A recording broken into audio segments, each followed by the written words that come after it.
जेको ॻाल्हाए कूड़ थो तंहिंसां कहिड़ो कजे प्यार। आबिद जां वेरी इश्क में सहां छो आज़ार। शोएब खोहावड़ यार पासो कजाए प्यार खां।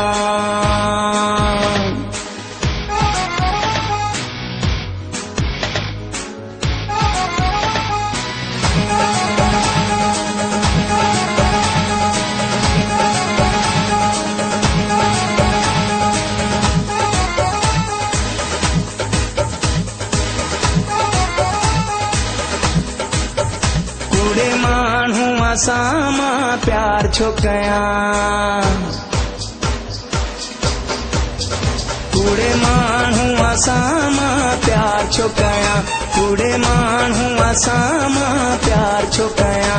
उनखे छा ले पंहिंजी दिलि मां ॾियां। कूड़े माण्हू असां मां प्यार छो कयां। कूड़े माण्हू असां मां प्यार छो कयां। उनखे छा ले पंहिंजी दिलि मां ॾियां। कूड़े माण्हू असां मां प्यार छो कयां। कूड़े माण्हू असां मां प्यार छो कयां।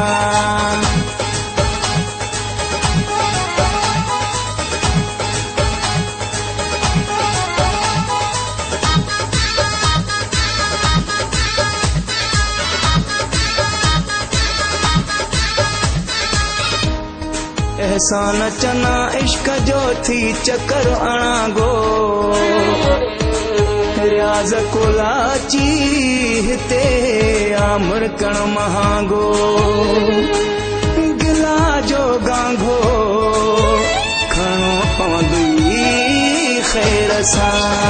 दिल मूं खां वठी हूंदो को ॾींदो भली मूं खां इहो लिखराए वठो।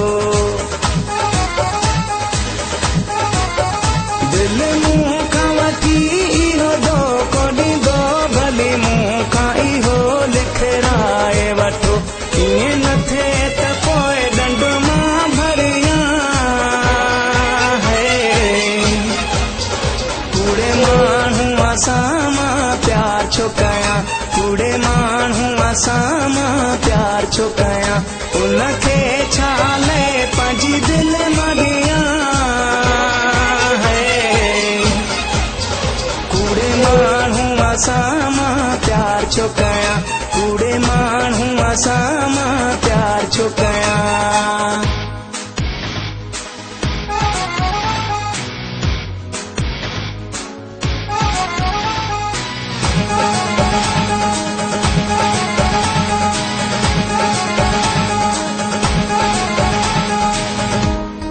सजाद ख़ास खेली सियाणो थी मतां फासाए दिल। सिकंदर कंबराणी करे मतां अहिड़ी भुला। कंहिं सोहणे जी खेचल कड़की पवंदई कंध में। हिक जो यारो नाहे अदा हुन जी हर कंहिं सां दिलि आ भला। हिक जो यारो नाहे अदा हुन जी हर कंहिं सां दिलि आ भला। मां हुनखे सम्झूं वेठो आहियां। कूड़े माण्हू असां मां प्यार छो कयां। कूड़े माण्हू असां मां प्यार छो कयां। उनखे छा ले पंहिंजी दिलि मां ॾियां।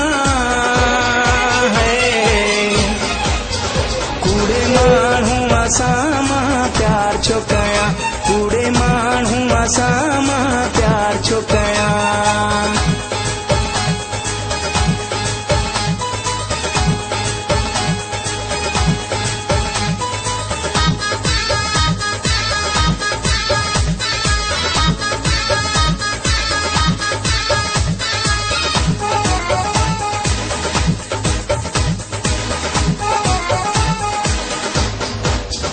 ज़ख्मी ख़ालिद खे हू छॾे वेंदो जावेरी खे कोन प्यार ॾींदो।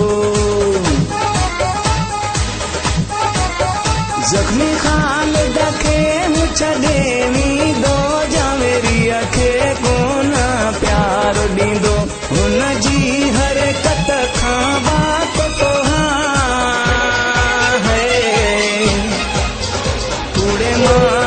सां मां प्यार छो कयां, कूड़े माण्हू सां मां प्यार छो कयां। उनखे छा लए पंहिंजी दिलि मां ॾियां है। कूड़े माण्हू सां मां प्यार छो कयां, कूड़े माण्हू सां मां प्यार छो कयां।